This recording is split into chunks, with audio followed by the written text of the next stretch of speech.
നമസ്കാരം. മലയാളി വാർത്ത ആനുകാലികത്തിലേക്ക് സ്വാഗതം. ചേട്ടാ നമസ്കാരം. നമസ്കാരം. അങ്ങനെ ഇന്നലത്തെ വരെ ഒരു കണക്ക് വെച്ച് നോക്കുമ്പോൾ ഏകദേശം 26 രക്ഷാപ്രവർത്തകരെ എന്ന് വേണം നമുക്ക് പറയാൻ, രക്ഷാപ്രവർത്തകരെ പോലീസ് അറസ്റ്റ് ചെയ്തിരിക്കുകയാണ്. ഇനിയും ബാക്കിയുള്ള ആളുകളെ തപ്പി നടക്കുകയാണ്. പല പാർട്ടി ഓഫീസുകളിലൊക്കെ എവിടേക്ക് ഒളിപ്പിച്ചിട്ടുള്ളതെന്ന് അറിയില്ല. കഴിഞ്ഞ ദിവസം പലതരത്തിലുള്ള ചർച്ചകൾ ഇത് സംബന്ധിച്ച് വരുന്നുണ്ട്. കോടതിയിൽ നിന്ന് ജാമ്യം നിഷേധിച്ച് ഇറങ്ങുമ്പോഴൊന്നും ഇപ്പോഴൊരു ആവേശം ഈ പറയുന്ന പ്രതികളുടെ മുഖത്തില്ല എന്നൊക്കെ പറഞ്ഞുകൊണ്ട് അവരുടെയൊക്കെ ഒരു വീഡിയോ ഒക്കെ പോസ്റ്റൊക്കെ കണ്ടു. ഏതായാലും കേസ് കടുപ്പിച്ച് തന്നെയാണ് മുന്നോട്ട് പോകുന്നത്. അങ്ങനെ വന്നു കഴിഞ്ഞാൽ എൻ്റെ ഒരു സംശയം, ഇനിയിപ്പോൾ ഇവരെ ഇവിടുത്തെ ജയിലിൽ കിടത്തുമോ അതോ മറ്റേതെങ്കിലും ജയിലുകളിലേക്ക് മാറ്റുമോ? ഇവിടെയാണെങ്കിൽ സുഖമാണല്ലോ കുറച്ചും കൂടെ കാര്യങ്ങൾ. പക്ഷെ ഇപ്പോൾ ഭരണം UDF-നായതുകൊണ്ട് അത്ര സുഖം ഉണ്ടാവുമെന്ന് തോന്നുന്നില്ല. എന്തായാലും എന്താണ് ഇനി അടുത്തൊരു സാധ്യത? അല്ല, നമ്മൾ ഈ ഒരു വിഷയം വന്നപ്പോഴേ, അല്ലെങ്കിൽ ഈ ഇത്തരം ആൾക്കാരെ ED ആക്രമിച്ചു എന്ന് കേട്ടപ്പോഴേ നമ്മളെല്ലാം പറഞ്ഞതാണ് ഇനി ഇവന്മാരൊക്കെ തീഹാർ പോയി ഉണ്ട തന്നെയുള്ളൂ എന്ന്. അപ്പോൾ പലരും പറഞ്ഞിട്ടുണ്ട് ഇത് കേരളമാണ്, കേരളത്തിൽ എന്താ ജയിലുകളില്ലേ എന്നൊക്കെ പറഞ്ഞു കേൾക്കുന്നുണ്ട്. പക്ഷേ തീഹാറിലേക്ക് പോകും എന്ന് പറയുന്നത് അത്രമാത്രം ശരിയല്ലെങ്കിലും പക്ഷേ പോകാനുള്ള സാധ്യതയുണ്ട്. തീഹാറിലല്ല, രാജ്യത്തിൻ്റെ മറ്റേത് ജയിലിലേക്ക് വേണമെങ്കിലും ഇവരെ അയക്കാം.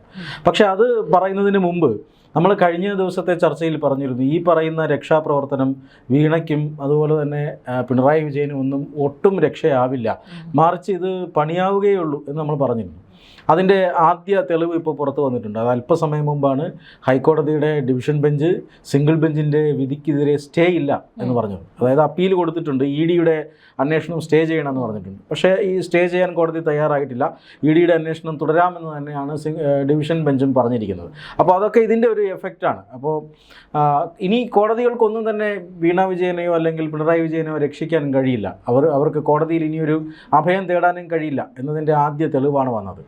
ഇനി നമ്മൾ ഈ തീഹാർ ജയിലിൻ്റെ വിഷയത്തിലേക്ക് വന്നാൽ, സത്യത്തിൽ ഈ EDയെ ആക്രമിച്ചിരിക്കുന്നു എന്ന് പറയുന്നത് വളരെ ഗുരുതരമായ ഒരു കുറ്റകൃത്യമാണ്. അത് ഈ 5 പേർ ജാമ്യം തേടി പോയപ്പോൾ നമ്മൾ കണ്ടതാണ്.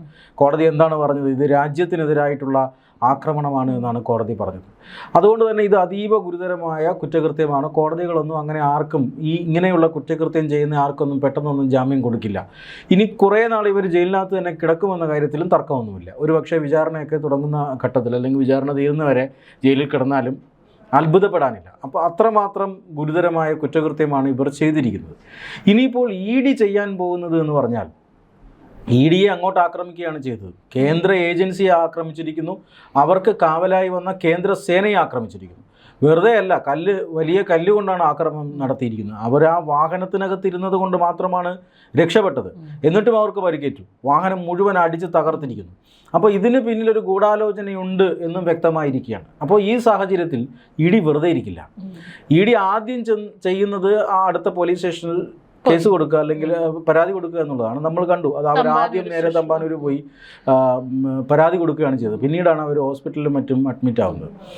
ഇനി ഈ പ്രതികളെ മുഴുവൻ പിടിക്കാനാണ് ED കാത്തിരിക്കുന്നത്. ഇപ്പോൾ കഴിഞ്ഞ ദിവസം വരെ 26 പ്രതികൾ അറസ്റ്റിലായിട്ടുണ്ട്. ഇവരെ എവിടെ പോയി ഒളിച്ചാലും പിടിക്കും. കാരണം പോലീസിന് ഇക്കാര്യത്തിൽ ഒരു അനാസ്ഥയും കാണിക്കാൻ പറ്റില്ല. കാരണം ഇന്നല്ലെങ്കിൽ നാളെ ഇത് പോലീസിൻ്റെ തലയിൽ വരാൻ പോകുന്ന കേസാണ്. അതുകൊണ്ട് തന്നെ പോലീസ് കൃത്യമായി ആളുകളെല്ലാം പിടിച്ചിരിക്കും. ഇവരെ പിടിച്ചതിന് ശേഷമാണ് EDയുടെ ഒരു കളി വരുന്നത്. ED തീർച്ചയായും ഹൈക്കോടതിയെ സമീപിക്കാനുള്ള എല്ലാ സാധ്യതയുമുണ്ട്. കാരണം ഇവിടുത്തെ കേരള പോലീസിൻ്റെ അന്വേഷണം തൃപ്തികരമല്ല. പ്രതികൾക്ക് വലിയ രാഷ്ട്രീയ സ്വാധീനമുള്ളവരാണ്. ഇവിടെ ഇടത് വലത് സഖ്യവും സഹകരണവും ഒക്കെ എല്ലാവർക്കും അറിയാവുന്നതാണല്ലോ. TP വധക്കേസിലെ പ്രതികളെപ്പോലും ഈ ഇടതുപക്ഷത്തിന് പ്രതിപക്ഷത്തായാൽ പോലും ഭരണപക്ഷത്തെ സ്വാധീനിക്കാനുള്ള സാഹചര്യമുണ്ട്. അവർക്കതിന് കഴിയും.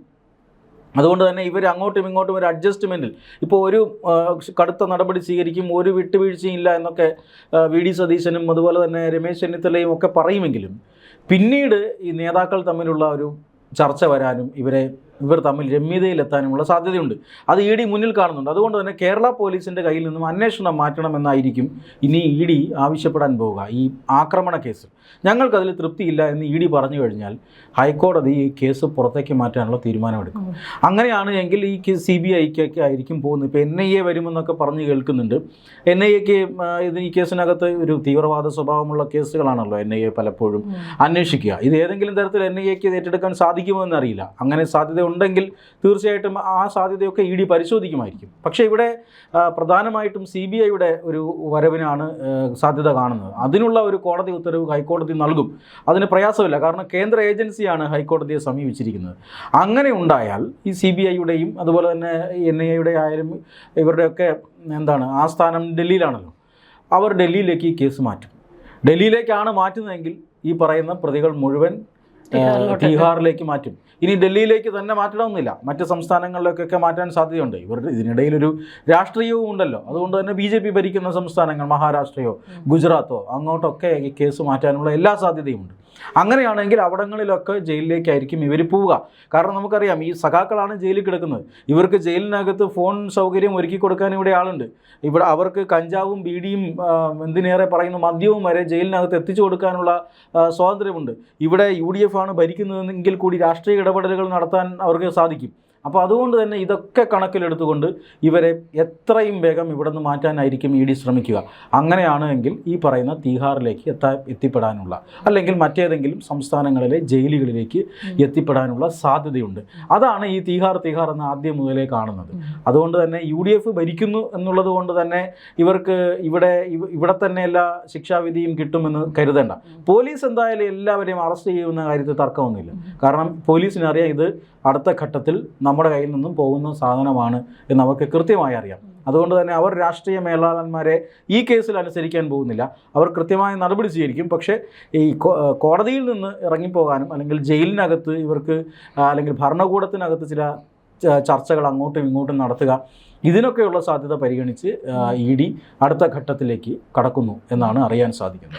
ഇനിയിപ്പോൾ വീണയെ ഇവരൊരു അടുത്ത ഘട്ടത്തിൽ ചോദ്യം ചെയ്യാനായിട്ട് ഏതെങ്കിലും ED ഓഫീസുകളിലേക്ക് എത്തിക്കുമ്പോൾ ഈ പറയുന്നവർ ഇനി അവിടേക്ക് കല്ലും വടി മുള്ളുമായിട്ട് ചെല്ലുമോ എന്നുള്ളതാണ്. അതിന് എനിക്ക് തോന്നുന്നു ഇനി ഒരു പക്ഷേ ഒന്ന് മടിക്കുന്നല്ല, ഇനി ഒന്ന് ഭയക്കും എന്ന് വേണമെങ്കിൽ നമുക്ക് പറയാം. ഒറ്റ എണ്ണം അനങ്ങാൻ സാധ്യതയില്ല. കാരണം കേരളത്തിലെ CPMൻ്റെ പ്രത്യേകിച്ചും തിരുവനന്തപുരത്തെ CPM നേതാക്കളെല്ലാം ഭയന്നിരിക്കുകയാണ്. ഇവർ പുറമേ ആൾ മാറിപ്പോയി, അങ്ങനെയാണ് ED അല്ല അമിത്ഷാ വന്നാലും ഞങ്ങൾ നേരിടുമെന്നൊക്കെ പറയുന്നുണ്ട്. പക്ഷേ ഇവർക്കങ്ങനെ രക്ഷപ്പെടാൻ കഴിയുന്ന കേസല്ല എന്ന് ഇതിനോടൊക്കെ അവർക്ക് മനസ്സിലായിട്ടുണ്ട്. ആദ്യം ഒരു ആവേശത്തിൻ്റെ പേരിൽ EDയെ പ്രതിരോധിക്കും, ഇതാണെന്നൊക്കെ പറഞ്ഞെങ്കിലും ഇപ്പോൾ അതിൻ്റെ അവർക്ക് വശം പിടികിട്ടുന്നുണ്ട്. നേതാക്കളെല്ലാം ഈ പ്രതികളായി പിടിക്കപ്പെട്ട പാവപ്പെട്ട ആ പ്രവർത്തകരുടെ വീടുകളിലേക്ക് പോവുകയാണ്. പല നേതാക്കന്മാർക്കും ആ വീടുകളിൽ നിന്ന് ശകാരം കിട്ടുകയാണ്. പല വീടുകളുടെയും അവസ്ഥ നമ്മൾ കാണുന്നുണ്ട്. ഇവരൊന്നും അത്ര വലിയ സാമ്പത്തിക അടിത്തറയുള്ള കുടുംബങ്ങളിൽ നിന്ന് വന്നതല്ല. ഇന്നല്ലെങ്കിൽ നാളെ പാർട്ടി ഞങ്ങൾക്കൊരു അഭയം തരും, ഈ പറയുന്ന പിൻവാതിലൂടെയെങ്കിലും ഒരു ജോലി തരും എന്നൊക്കെ പറഞ്ഞിട്ടാണ് ഇതിനൊക്കെ ഇറങ്ങുന്നത്. അവരാണ്. മാത്രമല്ല തിരുവനന്തപുരത്ത് പാർട്ടിയുടെ ഒരു പ്രാദേശിക നേതൃത്വം തന്നെ ഇല്ലാതായി എന്ന് പറയാം. കാരണം തിരുവനന്തപുരത്തെ പ്രധാനപ്പെട്ട പ്രാദേശിക നേതാക്കളും SFI നേതാക്കളും DYFI നേതാക്കളുമാണ് അറസ്റ്റിലായിട്ടുള്ളത്. എന്ന് പറഞ്ഞാൽ അവരാണ് ഈ പാർട്ടിയെ ഇനി വരും ദിവസങ്ങളിൽ ചലിപ്പിക്കേണ്ടത്. അവരെ ഒന്നടങ്കം ഈ കേസിൽ പ്രതിയായിട്ടുണ്ട്. അതുകൊണ്ട് തന്നെ CPM രാഷ്ട്രീയമായി വല്ലാത്ത പ്രതിസന്ധിയിലായിട്ടുണ്ട്. മാത്രമല്ല ഈ കേസിൽ ഇവിടെ നിന്ന് മാറ്റപ്പെട്ടാൽ എന്താണ് സംഭവിക്കുക? അവിടെ പോയി ഒരു പരിചയവും ഇല്ലാത്ത ജയിലുകളിൽ ഇങ്ങനെ കിടക്കേണ്ടി വരും. ഭാഷ പോലും അറിയാത്ത ജയിലുകളിൽ അവിടുത്തെ ഗുണ്ടകളുടെ അടി വാങ്ങേണ്ടി വരും.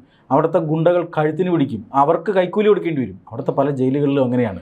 ഇപ്പോൾ നമ്മളൊരു ജയിലിൽ കിടക്കുന്ന ഒരാളെ സന്ദർശിക്കാൻ പോയാൽ ആ ജയിലിലുള്ളൊരു ഗുണ്ട നമ്മളെങ്ങനെ പിടിക്കും. അവർക്ക് ആവശ്യമുള്ള സാധനങ്ങൾ നമ്മൾ വാങ്ങിക്കൊടുക്കണം ഈ ഗുണ്ടകൾക്ക്. എന്നാൽ മാത്രമേ ഈ പറയുന്ന നമ്മുടെ ആളിനെ കാണാൻ സാധിക്കുകയുള്ളൂ. ഇങ്ങനെയൊക്കെയുള്ള പല ആചാരങ്ങളും ആ പറയുന്ന സ്ഥലങ്ങളിലുണ്ട്. ഇവരവിടെ പോയി ദിവസങ്ങളോളം മാസങ്ങളോളം കിടക്കേണ്ടി വരും. ഒരുപക്ഷെ ജാമ്യം കിട്ടാതെ വർഷങ്ങളോളം കിടക്കേണ്ടി വരും. ഇനി ജാമ്യം കിട്ടിയാൽ തന്നെ ആ ജാമ്യത്തിന് കർശനമായ ഉപാധികളുണ്ടാവും. ഇവർക്ക് കേരളത്തിൽ വന്ന് പിന്നീട് രാഷ്ട്രീയ പ്രവർത്തനമൊന്നും നടത്താനും കഴിയില്ല. മാത്രമല്ല ഈ ഡൽഹിയിലാണെങ്കിൽ ഡൽഹി ടു കേരള മാസത്തിൽ 1-2 തവണ ഇങ്ങനെ പോകേണ്ടി വരും. ആ പറയുന്ന സ്റ്റേഷനിൽ പോയി ഒപ്പിടേണ്ടി വരും. ഇങ്ങനെയൊക്കെയുള്ള പല ജാമ്യ വ്യവസ്ഥകളും ഉണ്ടാവും. പാസ്പോർട്ട് പിടിച്ചു വയ്ക്കും. ഗവൺമെൻറ് ജോലികൾക്ക് ഒരു കാരണവശാലും ഇവരെ പരിഗണിക്കാൻ കഴിയാത്ത സാഹചര്യം വരും. മാത്രമല്ല ഈ പറയുന്ന കമ്മ്യൂണിസ്റ്റ് പാർട്ടികൾക്ക് ഏതെങ്കിലും പിൻവാതിൽ നിയമനങ്ങൾ നടത്തണമെങ്കിൽ പോലും ഇവരെ പരിഗണിക്കാൻ കഴിയില്ല. അങ്ങനെ ഒരു നിയമക്കുരുക്കിലേക്കാണ് ഈ പാവപ്പെട്ട സഖാക്കൾ പോകാൻ പോകുന്നത്. മാത്രമല്ല ഈ അവിടുത്തെ ഒരു നിയമ സംവിധാനത്തിലൂടെ ഓരോ തവണയും കേസ് വിളിക്കുമ്പോൾ കോടതിയിൽ ഹാജരായി ഈ കേസിൽ നിന്ന് ഊരിപ്പോരണം, അല്ലെങ്കിൽ ഈ കേസുമായി ഈ പറയുന്ന പോലെ ഞങ്ങൾ വധശ്രമമൊന്നും നടത്തിയിട്ടില്ല, ഇപ്പോൾ ഈ പറയുന്ന വകുപ്പുകളൊന്നും ഞങ്ങൾക്ക് ബാധകമല്ല എന്ന് പറഞ്ഞ് സമർത്ഥിക്കണമെങ്കിൽ വലിയൊരു ലീഗൽ ടീം അവിടെ ആവശ്യമാണ്. അവിടുത്തെ വക്കീലന്മാരെ ഇവർക്ക് ഹയർ ചെയ്യേണ്ടി വരും, അതിന് വലിയ തുക നൽകേണ്ടി വരും. ഇവർക്ക് എത്രമാത്രം സാമ്പത്തിക അടിത്തറ അതിനുണ്ട് എന്ന് എനിക്കറിയില്ല. അപ്പോൾ അത്രമാത്രം ഗുരുതരമായ നിയമക്കുരുക്കിലേക്കാണ് ഇവർ പോകുന്നത്. ഇവർക്ക് ജനാധിപത്യപരമായി സമരം ചെയ്യാം എന്ന ഒരു സന്ദേശം, അല്ലെങ്കിൽ പിണറായി വിജയനെയും അദ്ദേഹത്തിൻ്റെ കുടുംബത്തെയും BJP രാഷ്ട്രീയമായി വേട്ടയാടുന്നു എന്ന സന്ദേശമാണ് നൽകാനിരുന്നതെങ്കിൽ അവർക്ക് ജനാധിപത്യപരമായി സമരം ചെയ്യാമായിരുന്നു. പക്ഷേ ഇവർ അവിടെ അതിബുദ്ധി കാണിക്കുന്നു. നേതാക്കന്മാർ ഇതിന് എരുതിയിൽ എണ്ണ ഒഴിച്ചു കൊടുക്കുന്നു, അവർ ഗൂഢാലോചന നടത്തുന്നു. എനിക്ക് തോന്നുന്നു ഏതെങ്കിലും 1-2 നേതാക്കന്മാരെങ്കിലും ഈ പറയുന്ന രീതിയിൽ ഈ കേസിലകത്ത് പോകാനുള്ള എല്ലാ സാധ്യതയുമുണ്ട്.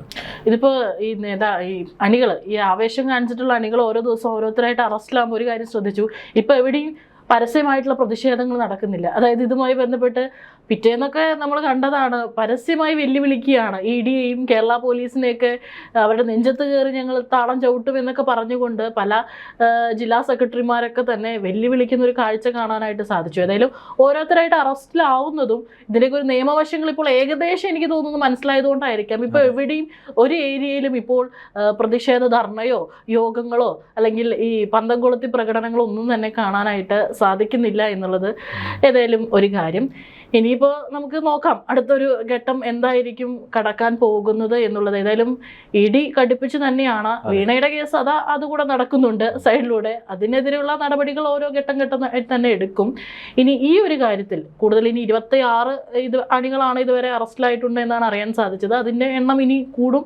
തീർച്ചയായിട്ടും നമുക്ക് കാത്തിരുന്ന് തന്നെ കാണാം എന്താണ് ഈ ഒരു വെല്ലുവിളിക്കാനും. മാത്രമല്ല ഒരു കാര്യമുണ്ട്, ഇപ്പോൾ ഫേസ്ബുക്കിലൂടെയുള്ള എഴുത്ത് മാത്രമേ ഉള്ളൂ.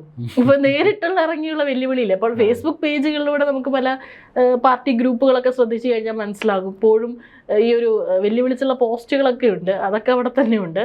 തീർച്ചയായിട്ടും കാത്തിരുന്ന് തന്നെ കാണാം. എന്തായാലും തിഹാറിലോട്ടുള്ള ജയിൽവാസം അത് എത്രത്തോളം ഇനി കഠിനമായിരിക്കും നേതാക്കളെ സംബന്ധിച്ച് എന്നുള്ളത് നമുക്ക് അറിയാം ഇനി വരും ദിവസങ്ങളിലോ അല്ലെങ്കിൽ വരും മണിക്കൂറുകളിലോ. തീർച്ചയായിട്ടും കാത്തിരുന്ന് തന്നെ കാണാം. നമസ്കാരം.